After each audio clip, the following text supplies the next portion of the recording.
Massive Bitcoin turnaround. The Czech Central Bank is now supposed to buy Bitcoin to diversify its portfolio.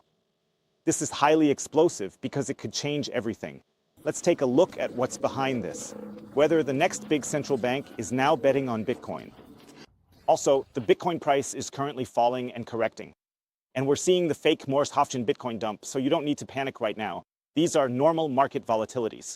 And I'll explain to you why this is a fake dump. These are normal market volatilities. And I'll explain to you why this is a fake dump. Also, Honduras is showing signs of buying Bitcoin. We have Chile, which is even planning a strategic Bitcoin reserve now. And we have 20 applications for a strategic Bitcoin reserve in the US at the federal level. So it doesn't get much more bullish than this. On top of that, we now even have a shocking statement from a CDU politician about Bitcoin. We also need to take a look at that, because that surprised even me and knocked me off my feet. What has been published here? But first, let's take a look at the next central bank that could massively buy Bitcoin. It says here that the governor of the Czech National Bank is considering Bitcoin for his future reserve strategy. So it's really important they're planning a reserve strategy here. And additionally, it says in an interview with CNN Prima News that Michel is considering acquiring some Bitcoin for diversification. So here are two super explosive statements involved. First, that Bitcoin is supposed to be acquired. So we're talking about a few Bitcoins here. The question now is, are a few Bitcoin? For a central bank, it's 1,000 Bitcoin, it's 10,000. 100,000. A million Bitcoin. What does a few Bitcoin mean here? Probably won't be a million. Be 100,000, maybe 10,000, 20,000, 30,000. I don't know. A central bank operates on a different scale than your average investor. If, for example, someone like Peter on the street says, yeah, I'm buying Bitcoin now, then he might buy 1 Bitcoin or maybe, who knows, 0.5 Bitcoin or something like that.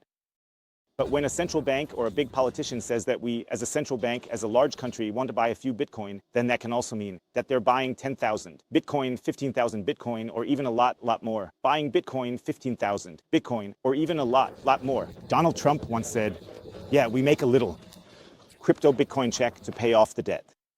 And when he says we're going to do a little crypto Bitcoin check to pay off the debt here, in this case, that actually means that you would have to buy millions of Bitcoin in order to really pay off the mountains of debt, let's say, and the Bitcoin price would also have to rise accordingly, let's say, which means that we don't know exactly how many Bitcoins are meant here.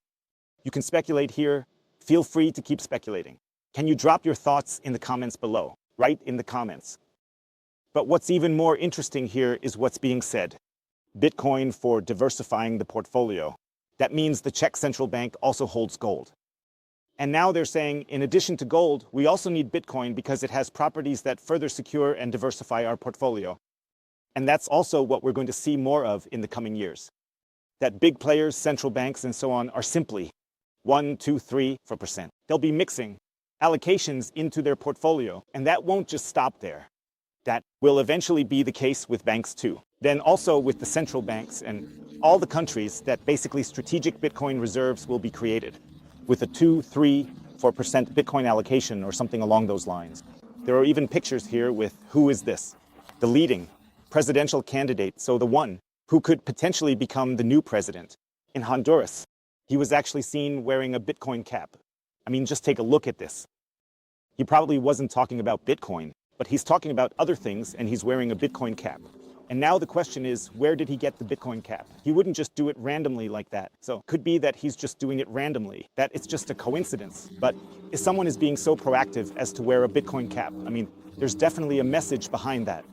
For example, Joanna Koda has done that too. In the German Bundestag, where she went in wearing a Bitcoin t-shirt and talked about the digital euro. And there was definitely a bigger message behind it. Could something similar happen here in Honduras? Sure, it's the small countries. You can definitely say that Honduras, a small country right next to El Salvador. In fact, there are always rumors going around that a lot of gangsters have fled to Honduras, that you haven't locked up here in El Salvador. That means Honduras is definitely still more dangerous. Criminals like here in El Salvador. No Bitcoin strategy yet. Bukele could fly from San Salvador, Honduras, a 3-hour drive. He could hop in a helicopter, taking half an hour. Then in Honduras, Bukele could meet the potential presidential candidate who might become president. In an hour, you're in Honduras. And then Bukele could possibly even meet the potential presidential candidate here, the one who might become the new president. They've been pillaging the geo range.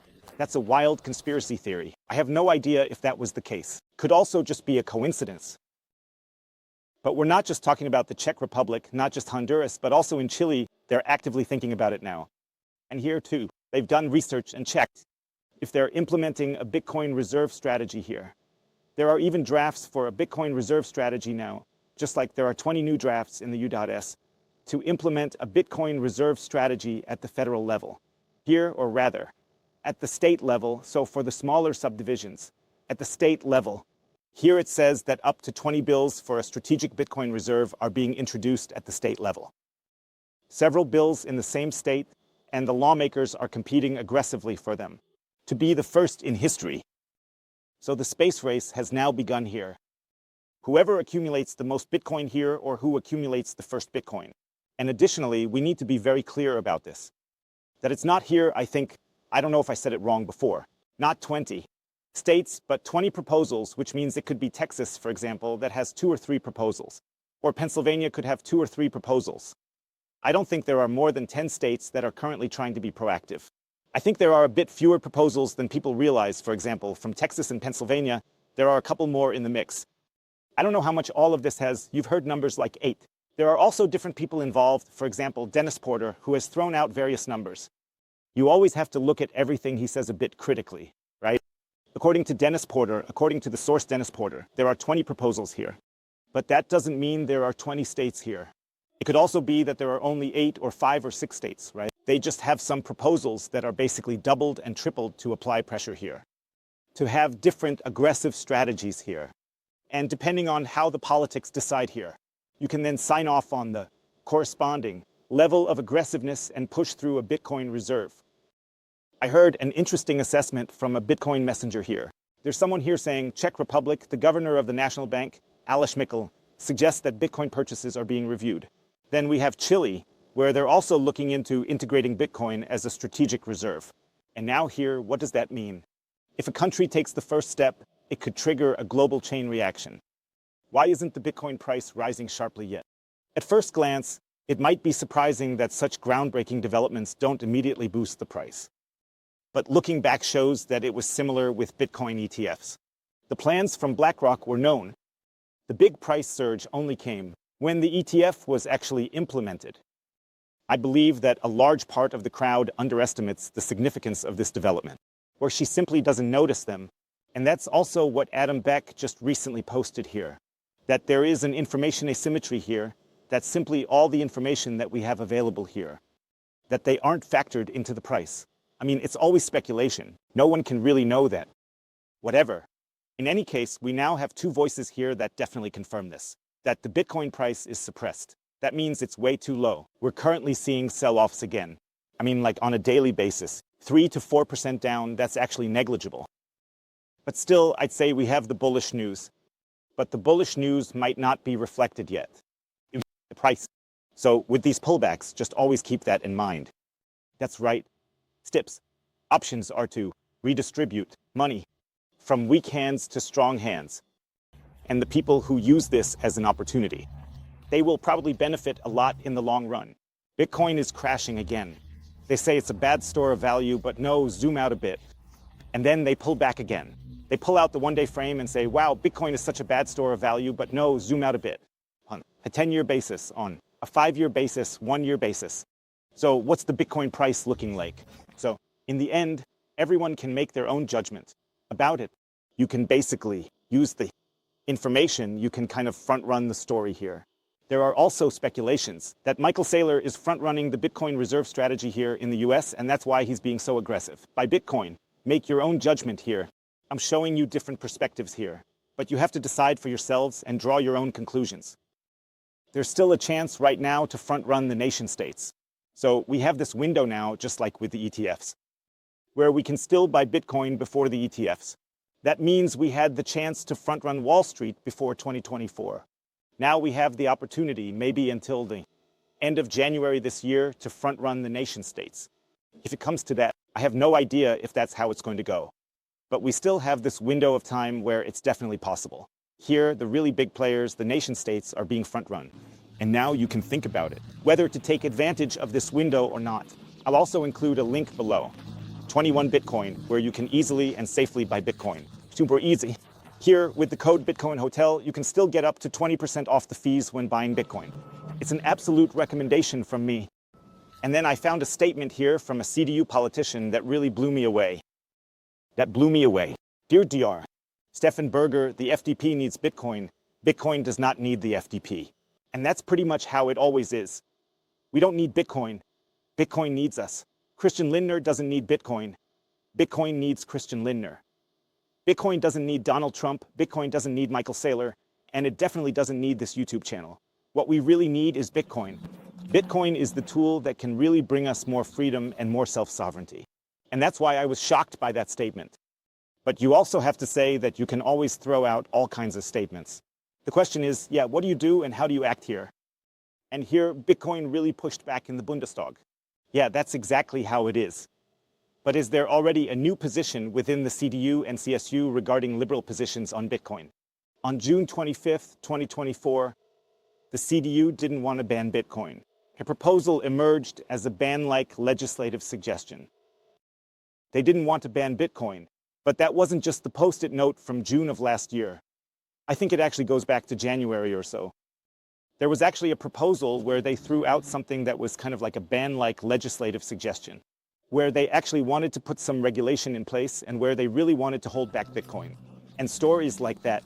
And then there was no response back, where they were asked, what's the current position of the CDU? Because anyone can throw out those kinds of statements. But when you sneak around and throw out some weird anti-Bitcoin proposals or something like that, then it's just not cool. And in the CDU's election campaign program, there's nothing about Bitcoin to be found. And in the CDU's election campaign program, there's nothing about Bitcoin to be found. So we really have to look at this very, very critically. That means it's just like what Lindner is being accused of here. Also from the CDU, here's a sneaky trick. And now I actually have an important message for you from the helper, who, by the way, also has an awesome YouTube channel, which I've linked for you below, where there are great tutorials and much more about Bitcoin. It's explained very simply. And it was about one thing. In the last video a couple of days ago, I talked about whether gold is really scarce. And I just claimed that gold isn't scarce. Because in 100 years, you can mine gold in space for almost zero cost, or at the latest in 500 years and so on. And I've thought a lot about it. And the helper is also a space expert. He knows his stuff really well. When it comes to rockets, space, and all that, he also knows a lot about the Elon Musk stories and all that. What's currently going on with SpaceX. And he just gave me an assessment. How long will gold still be around? How scarce it is and when it could actually happen. That gold isn't really scarce anymore. And when gold might not work as a store of value as well anymore. And that's why my appeal is always this long term. Bitcoin is the superior store of value, and gold is going to have a really tough time in the long run. But just listen for yourselves to what he has to say. Feel 52 years old. I think that's very realistic because it really just depends a lot on how well we can reuse the packages. So that means we can catch them again or land them. How well we can reuse the packages. So that means we can catch them again or land them. And then we just need to fill in the doors and then restart them. Like an airplane, similar to an airplane. And that way you can reduce costs by up to a factor of 100. And then home space mining is definitely possible. What we need to do then is that we have some AI systems that mine everything there. We obviously need to bring everything back to Earth, so it takes quite a long time. That can definitely take several years. But if you automate all of that, it can really be quite cost-effective. We definitely see that SpaceX with your years start very big forward, and think that I have understood a lot in the next few years, that they can also say the surface because it's probably reusable again. And that way they significantly lower all the costs. So that's what they're aiming for. If that's really the case, yeah, we'll see. But it definitely looks really, really good right now. And so other companies are trying that too. what basics are basically the best companies or those that are striving the hardest. So that's a really, really exciting assessment. If you ask me, if that happens, then we have the ultimate gold buck Valhalla dump here. So not the pump, the Godzilla candle, but then there's the Godzilla dump down. Of course, that's not going to happen all at once. It's going to happen very, very slowly. And like I said, no one can know for sure when that happens. But in the end, that's just my thesis, that in the long run, only Bitcoin can establish itself as the superior store of value. Because Bitcoin is the only one that has a promise of scarcity that we have at all in the universe. Because we've seen it time and time again. Shells would be watered down, pearls would be watered down, salt would be watered down. Gold gets diluted, fiat money gets diluted, but Bitcoin does not get diluted. Peace out.